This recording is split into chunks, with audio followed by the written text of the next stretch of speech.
Welcome to great Kirikalan magic show. அலைகடலான திரண்டு வந்த ஆர்ப்பாட்டமே இல்லாமல் இங்கு அமைதியாக அமர்ந்திருக்கும் என் ரசிக பெருமக்களே, உங்கள் எல்லோருக்கும் என் அன்பார்ந்த முதல் வணக்கம். அனைவருக்கும் வணக்கம். திமுக வேட்பாளர்கள் செல்லும் இடமெல்லாம் மக்கள் எந்த அளவிற்கு சிறப்பான வரவேற்பு கொடுக்குறாங்க அப்படிங்கிறது நம்ம தொடர்ச்சியா பார்த்துட்டு வந்துட்டு இருக்கோம். சரி, திமுக வேட்பாளர்களுக்கு மட்டும்தான் நிலைமை அப்படின்னு பார்த்தீங்கன்னா இல்லை. அதாவது அமைச்சர்களாக இருப்பாங்க.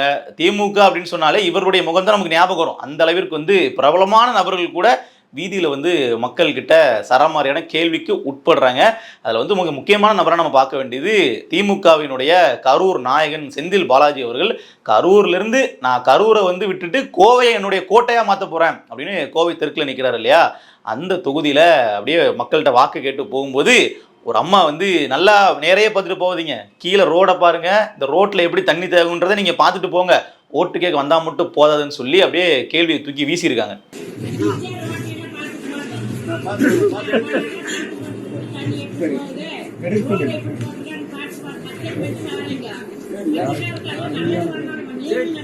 இவங்களாவது கேள்வியை ஒரு ஓரமா நின்று தான் கேட்டாங்க. ஆனா ஆலங்குளத்துல கனிமொழி அவர்கள் பிரச்சாரம் பண்ணும்போது ஒரு அம்மா பிரச்சார வாகனத்திலே உள்ள ஏறிட்டாங்க.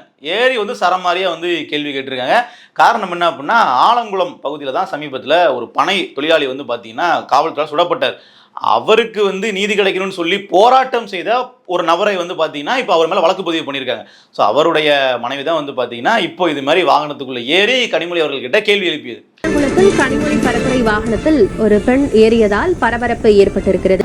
இதே மாதிரி தென் மாவட்டங்களில் மிக முக்கியமான தொகுதியாக இருக்கிறது திருச்செந்தூர் தொகுதி. தொடர்ச்சியாக அங்கே அனிதா ராதாகிருஷ்ணன் அவர்கள் தான் வெற்றி பெற்று வந்துட்டு இருக்காரு இல்லையா. அவர் அதிமுக திமுகன்னு மாறி இருந்தாலும் அந்த தொகுதி அவருடைய கண்ட்ரோலில் இருக்கு அப்படின்னு சொல்லப்படுது இல்லையா. அவரை திமுகவினுடைய அந்த கோர் ஓட் பேங்க், இஸ்லாமியர்கள் எப்போவுமே திமுகவுக்கு தான் கண்ணை மூடிட்டு ஓட்டு குத்துவாங்க அப்படின்னு சொல்லக்கூடிய அந்த இஸ்லாமிய மக்களே சரமாரியா கேள்வி கேட்டிருக்காங்க. இவர் பிரச்சார வாகனத்தில் நின்றுட்டு அப்படியே உள்ள போறாரு. வெள்ளம் வந்தப்போ மழை வந்தப்போ எங்கள் வீட்டை எட்டி பார்த்தீங்களா, எங்களோட நிலைமையை பற்றி யோசிச்சு பார்த்தீங்களான்னு சொல்லி அமைச்சர் அனிதா ராதாகிருஷ்ணனுடைய பரப்புரை வாகனத்தையே நிப்பாட்டி எங்கள் ஊருக்குள்ள நீங்கள் ஓட்டே கேட்கக்கூடாதுன்னு சொல்லி இஸ்லாமிய மக்களே அவரை வெளியே விரட்டியிருக்காங்க.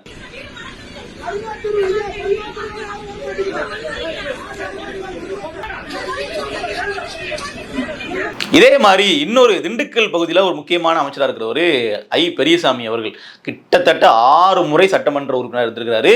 அந்த ஆத்தூர் தொகுதியினுடைய ஒரு முடிசூடா மன்னன் தான் இவரை தோக்கடிக்கிறதுக்கு ஒருத்தர் பிறந்துதான் வரணும். வேற ஒரு கட்சியினுடைய தலைவரே ஆத்தூர்ல போட்டிட்டாலும் இவர் ஜெயிக்க முடியாது அப்படிங்கிற மாதிரிலாம் பேசிட்டு இருக்காங்க இல்லையா. அவர் ஓட்டு கேட்டு சொல்லும் போது அவருடைய காரை வழிமறித்து அங்க உள்ள மக்கள் என்ன கேட்கறாங்க அப்படிங்கிறத பாருங்க. இங்க ஒரு தனி முதலாளி ஒருத்தர் சட்டவிரோதமா மது விற்பனை பண்ணிக்கிட்டு இருக்காரு. அவரை போய் நாங்க போலீஸ்ல கம்ப்ளைண்ட் கொடுத்தோம் அப்படின்னா எந்த நடவடிக்கை எடுக்க மாட்டேங்கிறாங்க. போலீஸ் கூட நீங்க ஆனதை பாருங்க சொல்லி எங்களை தான் திருப்பி அனுப்புறாங்க. இப்படி இருந்தா என்ன பண்றது, நீங்க அமைச்சரா இருந்து தொகுதிக்கு என்ன பண்ணிட்டீங்க அப்படின்னு அங்க உள்ள பெண்கள் இவரை சுத்திக்கிட்டு அப்படியே காருக்குள்ள வச்சு கேள்வி கேட்கிறாங்க.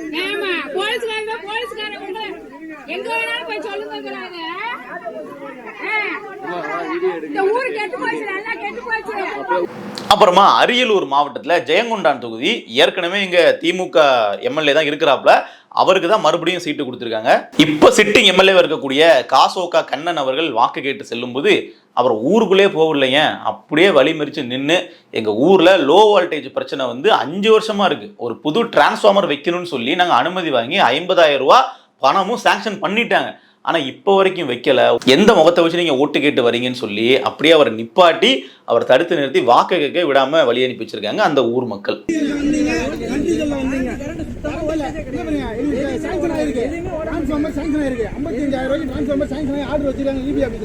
இன்னும் போடல, எதுக்காக போடல, லோ வோல்டேஜ் ப்ராப்ளம் 50 வாட்டி மனு போடுறாங்க.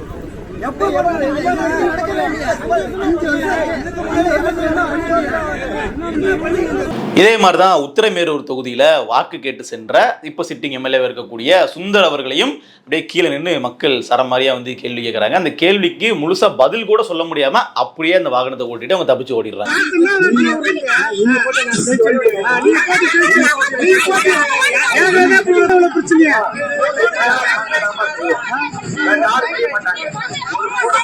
இப்படி நம்ம ஒவ்வொரு தொகுதியிலையும் திமுகவினர் வாக்கு கேட்டு செல்லும் போது மக்கள் பதிலுக்கு என்னெல்லாம் கேள்வி கேட்கறாங்க அப்படிங்கிறத நாம ஒரு தனி சீரியஸாவே பண்ணலாம். ஏன்னா அந்த அளவிற்கு பொதுமக்கள் ஒரு கோபத்தினோட உச்ச நிலையிலே இருக்கிறாங்க. இப்போ இதுக்கு இந்த சூழல்ல பார்த்தீங்கன்னா நிச்சயமா திமுகவிற்கு இதுக்கெல்லாம் இந்த கேள்விக்கான பதிலாக மக்கள் வாக்குகளை செலுத்துவாங்க அப்படிங்கிறதுல மாற்றுக்கிறதே இல்லை. ஏன்னா எப்பவுமே வந்து பார்த்தீங்கன்னா ஒரு கட்சி வந்து ஆட்சிக்கு வர்றதுக்கு இல்லை ஒரு கட்சி வந்து தோக்குறதுக்கு அப்படிங்கிறதுக்கு பல காரணங்கள் இருக்கும். என்னன்னா அந்த கட்சிக்காரங்க மேலே நம்பிக்கை இல்லாமல் சில பேர் வந்து வாக்கு மாற்றி போடுவாங்க. இன்னும் சில சமயத்தில் வந்து பார்த்தீங்கன்னா வேற வழி இல்லை, நாம இவர்களுக்கு போட்டால் தான் நமக்கு இருக்கக்கூடிய அடிப்படை விஷயங்கள்லாம் பூர்த்தியாகுன்ற அடிப்படையில் ஓட்டு போடுவாங்க. குறிப்பாக கடந்த முறைலாம் என்னன்னு பார்த்தீங்கன்னா பாஜக பூச்சாண்டி அப்படிங்கிறது பெரிய அளவில் திமுக கை கொடுத்துச்சு.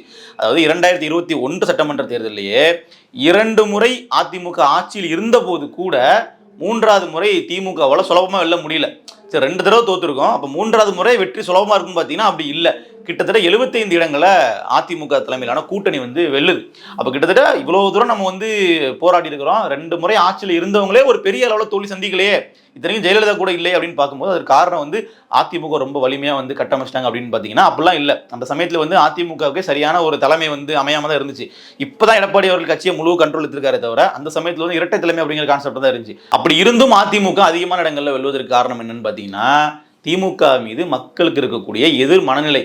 10 ஆண்டுகள் ஆட்சியில் இல்லை, ஆனாலும் 2006-11 அந்த ஆட்சி காலத்தில் நடந்த விஷயங்கள் மக்களுடைய மனதில் ஆழமாக பதிஞ்சிருக்கு. திமுக வந்தால் மின்வெட்டு வரும், திமுக வந்தால் சட்ட ஒழுங்கு பிரச்சனைகள் வரும் அப்படிங்கிறது மக்களுடைய ஆள் மனசில் அது சப்கான்சியஸாக இருக்குது. அதனுடைய வெளிப்பாடு தான் வந்து பார்த்தீங்கன்னா 2021லையுமே மக்கள் அவ்வளோ சுலபமாக வந்து தூக்கி கொடுத்துடல. தனிப்பெருமையோட திமுக ஆட்சி அமைச்சது இல்லைன்னு சொல்ல வரல, ஆனால் எதிர்பார்த்த வெற்றி வந்து வரல. இப்போ இன்னைக்கு சொல்கிறாங்க இல்லையா 200 நமதே, நம்ம தான் 200 வெல்ல போகிறோம்னு சொல்லிட்டு இந்த மாதிரி தான் ஒரு அன்னைக்கே பேசிகிட்டு இருந்தாங்க. ஆனால் அது சாத்தியப்பட்டுச்சான்னு பார்த்தீங்கன்னா இல்லை. அப்புறம் எப்படி சரியாக 2019லையும் சரி 2024லையும் சரி சொல்லி வச்ச மாதிரி நாடாளுமன்ற தேர்தலில் மட்டும் அதிகப்படியான சீட்டுகள் ஜெயிக்கிறாங்க. நாடாளுமன்ற தேர்தலில் தேனியை தவிர்த்து நீங்கள் பார்த்தீங்க அப்படின்னா தமிழ்நாடு புதுச்சேரியில் எல்லா இடத்துலையுமே திமுக கூட்டணி வெற்றி பெறுது, 39 தொகுதியில் ஜெயிக்கிறாங்க. அதே மாதிரி இப்போ 2024 பார்த்தீங்கன்னா எல்லாமே 40 தொகுதிகளையுமே திமுக ஜெயிக்கிறாங்க. அப்போ என்ன சொல்ல வர்றாங்க அப்படின்னா 40 நமதே நாடும் நமதேலாம் அவர்கள் பேசிப்பாங்க. ஆனால் உண்மையிலேயே விழுந்த வாக்குகள்லாம் திமுகவினுடைய நாடாளுமன்ற உறுப்பினர்கள் போயிட்டு நாடாளுமன்றத்தில் நமக்கு குரல் எழுப்புவாங்க, கேள்வி கேட்பாங்க, நமக்கான உரிமையை பெற்றுத் தருவாங்கன்னு சொல்லி போட்ட வாக்குகள் நினைச்சிங்கன்னா அது உங்களுடைய தவறு. அப்படி கிடையாது. களம் திமுகவிற்கு எப்பவுமே ஒரு சாதகமான சூழலை உருவாக்கும். காரணம் என்னன்னா அவர்கள் எது என்ன நடந்தாலும் பரவாயில்ல, நாம வந்து பாஜக மேல பழியை போட்டு தப்பிச்சிடலாம் அப்படிங்கிற ஒரு விஷயம் இருக்கும். ஆன்டி பிஜேபி நரேட்டிவ் வந்து பாத்தீங்கன்னா ப்ராப்பரா செட் பண்ணி ஒண்ணுமே இல்லாத காங்கிரஸ் தலைமையில ஒரு கூட்டணி நாங்கள் அமைக்கிறோம், இந்தியா கூட்டணி அப்படிங்கிற அளவுல அவர்களை ஒரு பெரிய ஆளா வந்து முன்னிலைப்படுத்தி ராகுல் காந்தியை வந்து பிரைம் மினிஸ்டரா வந்து இவர்களே வந்து முதல் ஆளா அறிவிச்சு அப்படி ஒரு அலையன்ஸ் ஃபார்ம் பண்ணி இங்கு உள்ள அந்த பாஜக எதிர்ப்பு மனநிலையை வந்து பாத்தீங்கன்னா பெரிய அளவுல வாக்க அறுவடை பண்றதுல பெரும்பங்கு திமுகவுக்கு உண்டு. திமுக சொல்லப்போனால் இதான் தொடர்ச்சியாக வந்து பண்ணிட்டு இருக்காங்க. குறிப்பாக ஸ்டாலின் அவர்களுடைய தலைமையேற்றதுக்கு பின்னாடி இது இன்னுமே வந்து கூடுதல் அதிகப்பட்டிருக்குன்னு நம்ம சொல்லலாம். இப்போ பிஜேபி எதிர்க்கக்கூடாதா, அவர்கள் அது கரெக்டாக தானே பண்ணுறாங்க அப்படின்னு கேட்டிங்கன்னா இவர்கள் அடிப்படையில் பிஜேபி எதிர்க்கவே மாட்டாங்க அப்படிங்கிறது பல நிகழ்வுகள் நமக்கு தெரிய வரும். இப்போ ஆளுநர் கூட வந்து டீ பார்ட்டியில் போய் கலந்துக்கிறதா இருக்கட்டும், பிரதமர் அவர்கள் இங்கே வந்தார் அப்படின்னா அவர்களை வந்து புகழ்றதா இருக்கட்டும், இவர் அங்கே போனார் அப்படின்னா நாட்டினுடைய பொருளாதாரத்தையே வந்து தூக்கி நிப்பாட்டியது பிரதமர் தான் அப்படின்னு சொல்லி பேசுறதா இருக்கட்டும், இப்படியெல்லாம் பேசிப்பாங்க. கலைஞர் கருணாநிதி அவர்களுக்கு வந்து நினைவு சின்னம் வந்து வெளியிடுறதா இருக்கட்டும், அதற்கும் வந்து பார்த்தீங்கன்னா மத்திய அமைச்சரை தான் வந்து கூப்பிடுவாங்க. ஏன் ராகுல் காந்தி அவர்களை கூப்பிட்டு ஆகாதா, காங்கிரஸ் கட்சியில் வந்து பெரிய தலைவர் இல்லையான்னு கேட்டிங்கன்னா அதற்கெல்லாம் பதில் இருக்காது. நாங்கள் வந்து மத்திய அமைச்சர் ராஜ்நாத் சிங்கை வச்சு தான் நாங்கள் வெளியிடுவோம்னு சொல்லி அதெல்லாம் பேசுவாங்க. ஸோ இப்படி அண்டர் கிரவுண்டில் வந்து பார்த்தீங்கன்னா இவர்கள் 2 பேருக்கு இடையில ஒரு வலுவான இணக்கம் இருந்துகிட்டே இருக்கும். இதை வேற யாரும் சொன்னா கூட நம்ம சந்தேகிக்கலாம். இது சொன்னதே யாருன்னு பார்த்தீங்கன்னா காங்கிரஸ் கட்சியினுடைய சிட்டிங் எம்பி மாணிக்கம் தாகூர் அவர்கள் தான். பிஜேபிக்கும் டிஎம்கேக்கும் அண்டர் கிரவுண்டில் டீலிங் இருக்கு அப்படிங்கிற மாதிரி அவர் சமீபத்தில் எக்ஸ் தளத்துலலாம் வந்து வெளிப்படையாகவே பதிவுகள் வந்து போட்டிருக்காரு. அப்போ காங்கிரஸ் கட்சிக்காரங்களே நாளைக்கு கூட்டணி விட்டு வெளியே போனாங்க அப்படின்னா திமுகவையும் பிஜேபி சேர்த்து தான் வந்து முதல் ஆளாக வந்து அவர்கள் பேசுவாங்க. ஸோ இப்படிப்பட்ட சூழலில் பாஜகவுக்கு தமிழ்நாட்டில் ஒரு பெரிய எதிர்ப்பு மனநிலை இருக்கு அப்படிங்கிறத பயன்படுத்திட்டு தான் நீங்க வந்து அதிமுகவுக்கு நீங்க ஓட்டு போடலாம், தப்பு இல்லை. ஆனா கூட பிஜேபி இருக்கே, அதனால நீங்க ஓட்டு போடாதீங்க.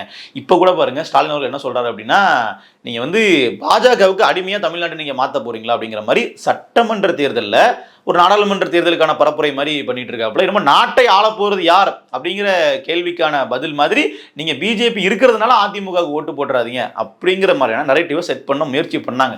ஆனா 2021 அவர்கள் கை கொடுத்த மாதிரி 2026 கை கொடுக்க போறது கிடையாது. ஏன்னா மக்கள் வந்து தெளிவடைஞ்சிட்டாங்க. இன்னொன்று நீங்க பாருங்க, 2024ஆம் ஆண்டு பாஜக தலைமையிலான ஒரு அணி அமைச்சு அதிலேயே வந்து கிட்டத்தட்ட 18 விழுக்காடு வாக்குகள் வந்து அவர்கள் பெற்று காமிச்சிட்டாங்க. அப்போ இந்த பாஜக பூச்சாண்டி அப்படிங்கிறது திமுகவுக்கு மிகப்பெரிய அளவில் வந்து பார்த்தீங்கன்னா இனிமேல் வரக்கூடிய காலங்களில் கை கொடுக்காதுன்றதுக்கு அதுதான் வந்து சிம்டம், அதுதான் வந்து முதல் அறிகுறியாக நமக்கு தெரிஞ்சு. ஏன்னா அதிமுக அல்லாத ஒரு பாஜக கூட்டணிக்கே அந்த அளவுக்கு வாக்கு விழுது அப்படின்னா அப்போ நீங்க திமுகவுக்கு எதிரான மனநிலை அப்படிங்கிறதா அதிமுக விழுந்த வாக்குகளையும் வெளிப்படுது, பாஜக கூட்டணிக்கு விழுந்த வாக்குகளையும் வெளிப்படுது. அந்த தேர்தலை விட அதிகப்படியான வாக்குகளை வாங்கி அங்கீகரிக்கப்பட்ட கட்சியாக நாம் தமிழர் கட்சி மாறினதும் காரணம் அமைஞ்சது.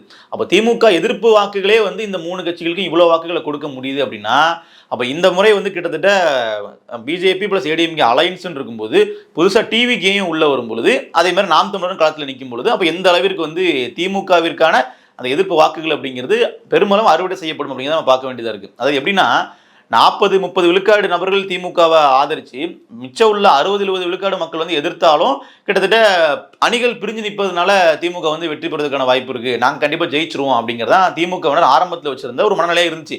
இதில் வந்து அவர்கள் எதிர்பார்க்காத காரணி அமைஞ்ச விஷயம் என்ன அப்படின்னு பார்த்தீங்கன்னா, டிவிகே வந்து தனிச்சு நிற்கிறது அப்படிங்கிறதுல அதிமுகவினுடைய வாக்குகள் வந்து பெரிய அளவு பிரியும், திமுக எதிர்ப்பு வாக்குகள் தான் ஒரு பெரிய அளவில் எடுத்துகிட்டு போவார் அப்படின்னு நினைக்கும் பொழுது, இல்லை நான் வந்து திமுக எதிர்ப்பு வாக்குகள் எடுக்கிற மாதிரியே திமுக வசம் உள்ள சிறுபான்மையினர் வாக்குகளை நான் வந்து அதிகப்படியாக எடுக்க போறேன் அப்படிங்கிற மாதிரி அவருடைய வருகை அப்படிங்கிறது அமைஞ்சிருக்கு. கூடவே வந்து பட்டியல் சமூக இளைஞர்களுடைய வாக்குகளும் அதிகப்படியாக தாவேக பக்கம் திரும்புறதா தான் டேட்டாலாம் வருது. அப்போ என்ன ஆகும் அப்படின்னா, டிஎம்கேவினுடைய அந்த ஒரு கோர் ஓட் பேங்க் அப்படிங்கிறது அடி வாங்கும். ஸோ இப்போ கோர் ஓட் பேங்க் அடி வாங்கிச்சு அப்படின்னா என்ன ஆகும் அப்படின்னு கேட்டிங்கன்னா, கடந்த முறை 2021 வந்து திமுக கூட்டணி அதிமுக கூட்டணிக்கு இடையே உள்ள அந்த வாக்கு விழுக்காடு வித்தியாசம்னு பார்த்தீங்கன்னா ஒரு 3 விழுக்காடு தான். அப்போ அந்த ஒரு சிறிய விழுக்காடு அப்படிங்கிறது யார் டிஎம்கேக்கு வந்து ஒரு பேக்கப்பாக இருப்பாங்கன்னு பார்த்தீங்கன்னா சிறுபான்மையினர் மக்கள் தான். அப்போ இந்த முறை அதுவும் வந்து சிதறுது அப்படின்னா கண்டிப்பாக வந்து இந்த வெற்றி வாய்ப்பை வந்து பல தொகுதிகளில் திமுக தவறவிடுவதற்கான வாய்ப்புகள் இருக்குது. இது எல்லாத்தையும் விட பிரதானமான பிரச்சனை அப்படிங்கிறது நீங்கள் நல்லா பார்த்தீங்கன்னா தேமுதிக வெர்சஸ் விசிக, காங்கிரஸ் வெர்சஸ் விசிக, டிஎம்கே வெர்சஸ் விசிகான்னு சொல்லி விசிகாவுக்கும் திமுக கூட்டணி மற்றும் திமுக கட்சிகளுக்குமே வந்து பல விதமான முரண்கள் இருக்கு. வெளிப்படையாக பொதுத்தளத்திலேயே சண்டை போட்டுக்கிறாங்க. அதே மாதிரி காங்கிரஸுக்கும் இந்த ஒவ்வொரு கட்சிகளோட பிரச்சனை இருக்கு. இப்போ பிரதானமாகவே திமுக கூட்டணி அப்படிங்கிறது ஒரு அணியாக இன்னும் அவர்கள் வந்து ஒருங்கிணையவே இல்லை. ஒவ்வொரு தொகுதியிலையும் நாங்கள் வந்து இவருக்கு ஓட்டு போட மாட்டோம், இவர் எங்கள் தொகுதிக்குள்ளே வந்து ஓட்டு கேட்கக்கூடாது, எங்களுடைய கூட்டணியில் இருந்தாலும் கூட இந்த தொகுதியில் நாங்கள் வந்து திமுக வேட்பாளருக்கு ஓட்டு போட மாட்டோம் அப்படின்ற மாதிரி தான் காங்கிரஸ்காரங்களும் சரி விசிகாரங்களும் சரி பல தொகுதிகளில் சொல்கிறாங்க. அதுவும் கடைசி சமயத்தில் வந்து தேமுதிக உள்ளெடுத்து 10 சீட்டுகள் வந்து கொடுத்ததெல்லாம் கூட்டணி கட்சியினரால் ஜீரணிச்சிக்கவே முடியாத ஒரு விஷயமா மாறி நிற்கிது. அப்போ இவ்வளவு எதிர் ஃபேக்டர்களையும் வச்சுக்கிட்டு எப்படி திமுக சுலபமாக வெற்றி நோக்கி போக முடியும்? அப்போ அதனுடைய வெளிப்பாடு ஒரு பக்கம் இருந்தாலும் தனியாக வந்து மக்களுடைய எதிர்ப்பு மனநிலை அப்படிங்கிறது ஒவ்வொரு இடத்துலையும் வெளிப்படுது. எந்த தொகுதியில் போய் வாக்கு கேட்டாலும் அங்கே இருக்கக்கூடிய மக்கள் வந்து இத்தனை கேள்விகள் அடுக்கிறாங்க. 5 வருஷத்துக்கு முன்னாடி நான் அவங்கள பார்த்தேன், அதுக்கப்புறமா நான் அவங்களை இப்போ தான் பார்க்குறேன், இவ்வளோ நாள் எங்கே போனீங்க அப்படிங்கிற அந்த ஒரு டெம்ப்ளேட்டான கேள்வி தான் பார்த்தீங்கன்னா தொடர்ச்சியாக கேட்கப்பட்டு கொண்டே இருக்குது. இந்த விஷயங்களை அதிகப்படியாக ஊடகங்கள் கூட மக்கள்கிட்ட கொண்டு சேர்க்கணும். ஏன்னா இத்தனை நாள் வந்து திமுகவுக்கு எதிரான காணொலிகளோ இல்லை செய்திகளோ எதையுமே பகிர முடியாத சூழலில் ஊடகங்கள் இருந்தாங்க. இப்போ எலெக்ஷன் கமிஷன் வந்து அதிகாரத்தை கையில் எடுத்ததுக்கு பின்னாடி தான் இவர்களால் செய்திகளை ரொம்ப ஃப்ரீயாக வந்து வெளியிடவே முடியுது. திமுகவிற்கு எதிரான ஒரு நரேட்டிவ் வந்து இன்னொரு கட்சி திட்டமிட்டு செட் பண்ணாமல் அதுவாகவே வந்து மக்கள் மத்தியில் உருவாகுதுன்னு நம்ம சொல்லலாம். அப்போ இதனுடைய எதிர்வினை எங்கே செயலாற்றப்படும் அப்படின்னு பார்த்தீங்கன்னா ஏப்ரல் 23 அந்த வாக்கு பெட்டியில தான் செயலாற்றப்படும். அதனுடைய முடிவு நமக்கு தெரிய வர்றது மே 4. ஸோ நம்ம பொறுத்திருந்து பார்ப்போம். களத்தில் மக்கள் கேட்கக்கூடிய கேள்விகள் அப்படிங்கிறது தேர்தல் முடிவுகளில் எந்த அளவிற்கு பிரதிபலிக்குது அப்படிங்கிறத. நன்றி.